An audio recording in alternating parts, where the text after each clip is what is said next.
Here now, Andrij Dobriansky, Director of Communications and Media for the Ukrainian Congress Committee of America. Good morning, as always. Let's start with those security guarantees. As we take a look at that map, is that a realistic concern from Ukraine that in 3 years' time, Russia is just setting up to further invade?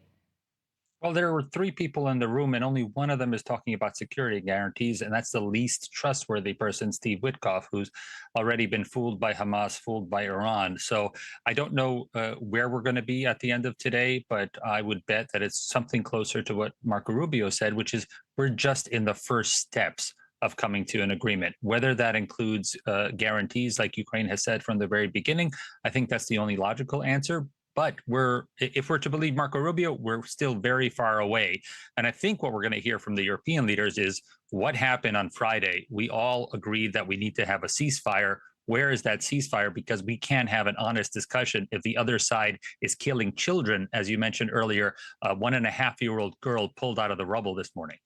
What are your thoughts on Friday's talks between Trump and Putin? And did that move the needle at all, change the trajectory of this war? Well, as we hear some people talking about, what are the outfits for President Zelenskyy today, it's really important to focus that today, as every day, is a day of mourning for Ukraine. If President Zelenskyy was in Ukraine as opposed to in Washington already, he'd be standing at attention at 9 a.m. Marking the dead from last night. And what we saw on Friday was the person responsible for killing that little girl and other people being offered a filet mignon dinner, really dominating the entire day. This was a Putin media event on American territory.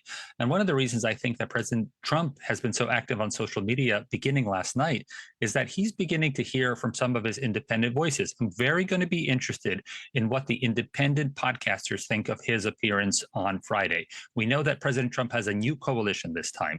What are their reactions to this? Because certainly they had very different reactions to what his action was in Iran and other places.